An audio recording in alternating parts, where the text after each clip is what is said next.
Okay, Assalamualaikum semua. Lama tak jumpa. Okay, hari ni kita nak buat sedikit ulang kaji lah. Lama sangat dah cikgu tak bagi latihan matematik. Tapi hari ni bukan topik baru, tetapi sekadar ulang kaji. Ini silibus kamu dah belajar masa menengah rendah. Lepas tu sambung balik masa tingkatan 4. Sekurang-kurangnya markah untuk topik ni adalah 6 markah, iaitu tajuk, perimeter dan luas bulatan. Dia akan keluar dalam kertas 2. Markah besar 6 markah. Biar kita dapat. Cuma sebelum cikgu bagi latihan pada kamu, cikgu perkenalkan dulu ada 2 rumus yang perlu kamu hafal. Ini tidak akan ada dalam soalan. Kita kena hafal formula ni. Formula ringkas saja. Tolong hafal. Buat catatan dalam bilik. Okey, nanti naik sekolah cikgu akan soal. Kalau siapa tak dapat jawab, memang ada upah dia lah. Okey, ingat je. Lama ni tak pegang rotan. Okey. Formula yang pertama dalam tajuk perimeter luas bulatan. Apabila kita nak cari perimeter, cikgu pergi dulu kepada perimeter. Okey, perimeter yang ni perimeter. Okey, perimeter bila soalan minta nak cari perimeter, formulanya adalah kamu kena pakai formula theta. Theta ni sudut per 360 darab 2 pi j. Pi dia akan bagi dalam exam nanti sama ada guna 22/7 ataupun 3.142 bla bla bla lah. Okey, ini perimeter. Jangan pakai formula lain. Bila dalam soalan kata cari perimeter bulatan ataupun perimeter seluruh rajah, perimeter kawasan Blorek, formulanya adalah formula ni kamu kena pakai. Theta per 360 darab 2 pi j. Okey. Bila melibatkan luas, okey, luas pula. Okey, yang ni luas bulatan. Soalan akan nyatakan cari luas bulatan. Okey, soalannya kamu kena pakai formula theta per 360 darab pi j kuasa 2. Tengok ada sedikit perbezaan. Perimeter 2 pi j. Luas theta per 360 darab pi j kuasa 2. Okey, sekejap lagi cikgu akan detailkan macam mana penggunaan 2 formula ni pada soalan yang cikgu akan bagi pada kamu. Okey, tunggu kejap lagi. Okey guys, jom kita cuba jawab soalan format SPM berkait dengan tajuk perimeter dan luas bulatan.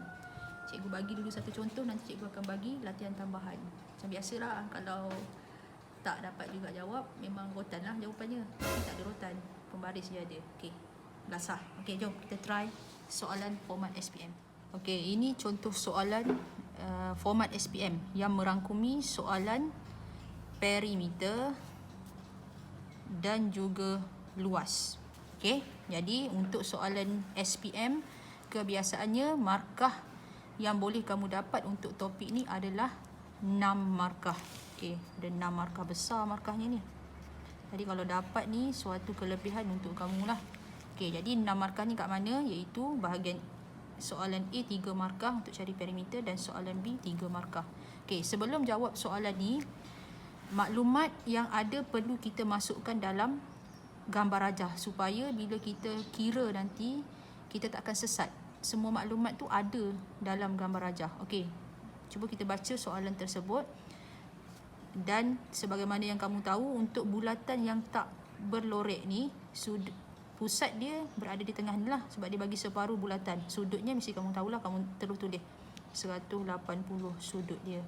Untuk yang tidak berlorek, bulatan yang tidak berlorek. Okey, untuk yang sini pula, yang sektor yang kecil ni, yang sebelah sini dia dah bagi 135. Bermakna yang kecil ni berapa? 180 tolak 35, 45. Okey, sektor yang kecil 45. Secara tidak langsung bendanya ada, tetapi kamu perlu fikir. Okey, jadi maklumat yang lain yang diberi dalam gambar rajah ada lagi tak? Dalam rajah 8, CD dan AB ialah lengkung bagi 2 bulatan yang berlainan yang berpusat di O. DFE ialah semi bulatan. Inilah yang cikgu maksudkan tadi, sudut dia 180. Diameter DE. Okey, diameter DE bermakna jejari dia kita perlu pecahkanlah, sebab dalam formula nanti kita akan pakai jejari 2 pi J. J tu jejari, bermakna jejari dia adalah 2, sini 2. Disebabkan diameter dia 4. Cikgu terus pecahkan supaya mudah nanti bila kita nak selesaikan soalan. Okey, apa lagi yang tersembunyi? Kalau kamu tengok O kepada D keseluruhan sekali, jejari yang sini ini pusat dia, jejari yang untuk sektor yang besar ni 3 tambah 2 tambah 2. 3 tambah 4 lah, bermakna 7. Bermakna yang kat sini pun 7. Sini 7, sini 7. Kamu kena tengok dulu, lengkapkan maklumat. Dan OA 3 bermakna OB pun 3.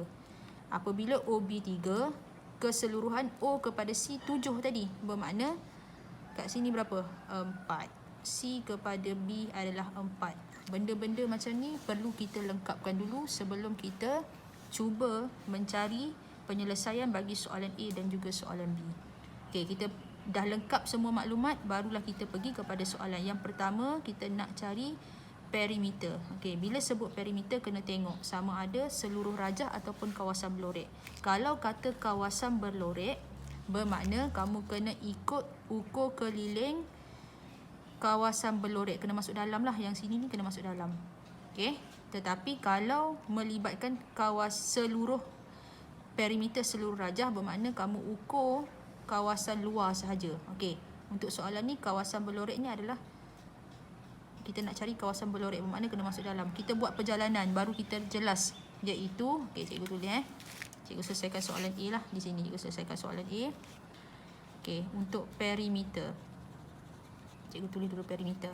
Bermakna formula apa yang cikgu nak kena pakai nanti? Tadi cikgu dah suruh kamu hafal, iaitu theta per 360 darab 2 pi J. Itu dulu formula yang perlu kamu pakai. Jangan bertukar dengan satu lagi formula. Hanya nak pakai formula ni untuk soalan A. Okey. So sekarang ni perimeter. Cikgu tulis perjalanan dia. Okey. Cikgu mulakan pergerakan cikgu daripada O ni. Tak kisah, sebenarnya tak kisah nak mula mana. Cikgu mula daripada O. O kepada A. Cikgu buat perjalanan cikgu. O kepada A. Bila sebut perimeter mesti kena tambah. Okey, cikgu dah berada kat sini. O kepada A. Lepas tu cikgu akan teruskan pergerakan cikgu ke B. A kepada B. Okey, lagi. Dah sampai B. Kat luar saja dulu. Kita nak ukur yang berlorek. Bermakna kita ukur keliling yang berlorek. B kepada C. Okey, tambah B, C. Okey, dah sampai sini BC. C kepada D. Okey, pergerakan cikgu seterusnya C kepada D. Jadi tambah C kepada D. Dah sampai sini. Okey, jadi sekarang kita nak kawasan berlorek. Bermakna kita kena masuk dalam. Kalau kawasan berlorek kita kena ukur betul-betul yang berlorek sahaja. Iaitu D kepada E. Ni, yang ni. Yang lengkung dalam ni. D kepada E. Okey. D kepada E. Bukan DE straight ni. DE yang dalam sebab kita nak yang berlorek. Kalau seluruh rajah baru kita pergi D kepada E kat luar lah. Okey. Okey, sampai E. Mana lagi? E kepada O. Habis perjalanan cikgu. Cikgu mula kat sini, berakhir di sini juga. Jadi perjalanan cikgu satu lagi tambah E kepada O tadi. E kepada O. Okey, itu dulu perjalanan yang perlu cikgu tulis bagi memudahkan kita masukkan nilai-nilai yang ada pada gambar rajah. Okey, jadi sekarang kita putuskan sama ada nilai-nilai itu ada tak pada gambar rajah. O kepada A, kita tengok O kepada A ada 3, bermakna yang ni ada. Okey, ada. Kalau ada masuk 3. Tambah A kepada B. A kepada D lengkung ni tidak ada, bermakna cikgu tandakan dulu soal tak ada. Ni benda ni tak ada. Biarlah tak ada, tinggalkan dulu. Okey. Tambah B kepada C. B kepada C ada nilainya 4, masukkan. Ni ada. Senang kerja kita, ada. Okey, seterusnya C kepada D. Ni yang lengkung yang besar ni, C kepada D. Tak ada. Okey, jadi kalau tak ada, bulatkan. Tanda dulu.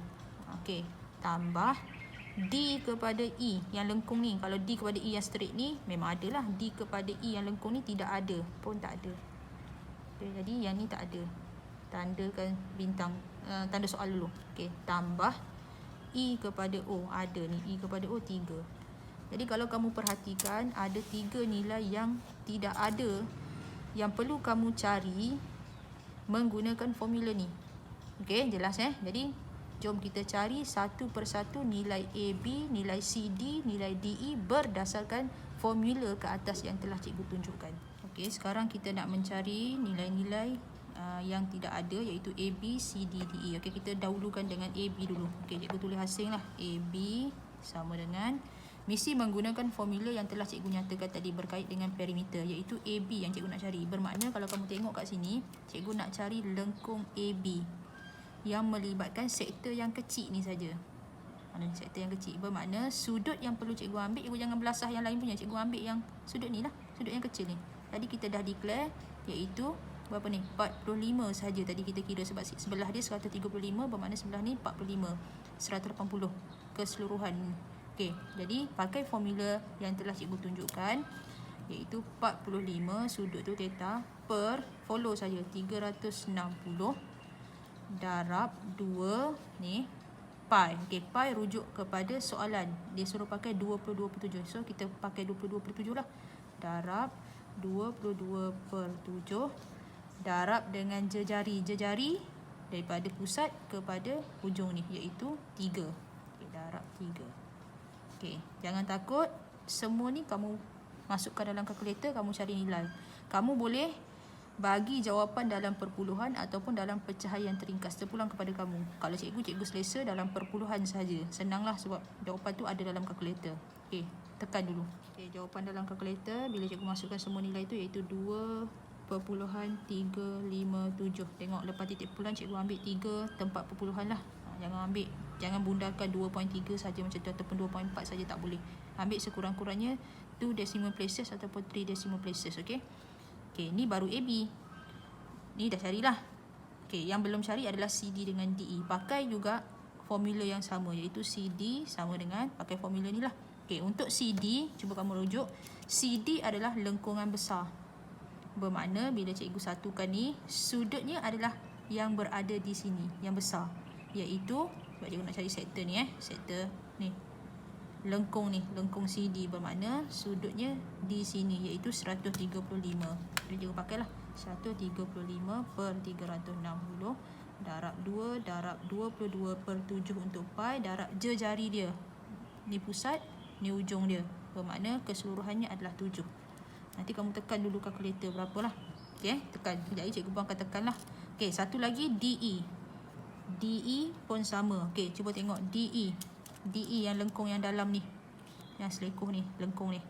Bermakna sudutnya adalah pada bahagian tengah ni, iaitu 180 per 360 darab 2 darab 22/7 darab jejari. Jangan ambil 4 tadi diameter, jejari hanya 2. Kita dah tulis tadi, iaitu 2. Okey, pun sama. Kamu masukkan dalam kalkulator, kamu cari nilai-nilai ni.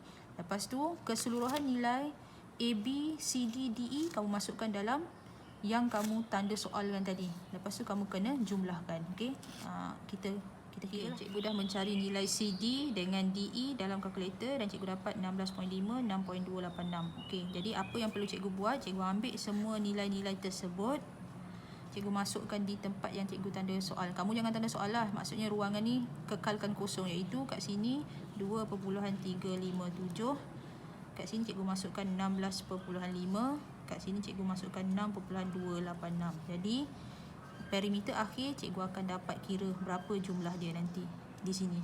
Okey, kamu totalkan semua sekali, 3 tambah bla bla bla tambah 3 lah sekali, kamu akan dapat jawapan di sinilah.